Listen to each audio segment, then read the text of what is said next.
functions of eosinophil.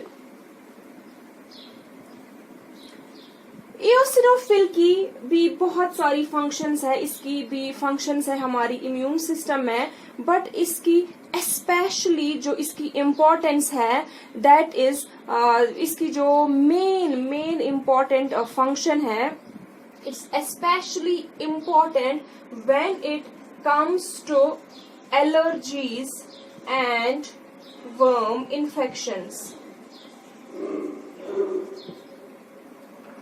eosinophils को they have antibacterial activity, they have anti-parasitic activity, they have antibactericidal activity and they have anti-parasitic activity.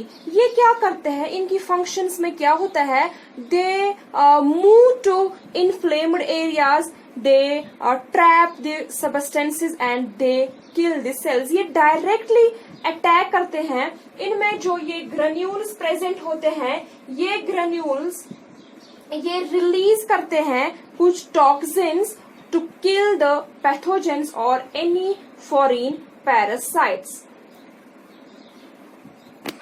Process को कहते हैं डीग्रेन्यूलेशन. Granulation में क्या होता है, ये स्मॉल जो इनमें ये ग्रेन्यूल्स प्रेजेंट होते हैं eosinophils में, they are release to destroy the foreign invaders. Now हमने देखा कि इसका जो एब्सोल्यूट काउंट है that is 400 to 40 to 400 which constitute about 2 to 6% of total WBCs. अब अगर इस काउंट से ज्यादा हो गई इस eosinophils, उस कंडीशन को हम कहते हैं eosinophilia.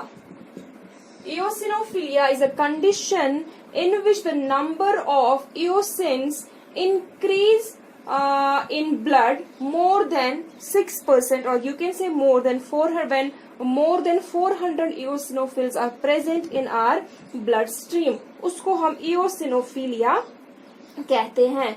तो वो किन किन कंडीशंस में होता है, एलर्जिक, अगर एलर्जिक डिसऑर्डर्स होंगे, फॉर एग्जाम्पल ब्रोंकियल एज्मा,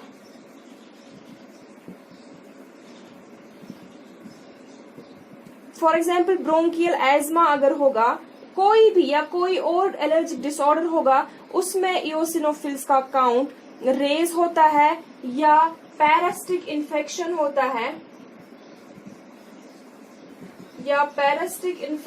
होता है, उसमें eosinophils का count like hookworm, round worm, तो उसमें भी eosinophils का काउंट इंक्रीज होता है. कोई भी बैक्टीरियल इन्फेक्शन हो, वायरल इन्फेक्शन हो, फंगल इन्फेक्शन हो, उन कंडीशंस में eosinophils का काउंट इंक्रीज होता है, या कोई मैलिग्नेंसी हो, ल्यूकीमिया हो, या इसके अलावा कुछ मेडिकेशंस हैं उनसे भी eosinophils का काउंट इंक्रीज होता है, या अगर कोई पल्मोनरी डिजीज हो, for example lung disease, eosinophilic lung disease, या कुछ ट्यूमर्स हो, उन सारी कंडीशंस में eosinophils का काउंट हमारे ब्लड में इंक्रीज होता है. अब अगर नॉर्मल रेंज से कम हो गई इस eosinophils हमारे ब्लड में, that two is an abnormal condition. वो भी एक एबनॉर्मल कंडीशन है, but not that much specific, और उस कंडीशन को eosinopenia कहते हैं. और वो किन किन कंडीशंस में होता है, फॉर एग्जाम्पल कोई भी एंडोक्राइन डिजीज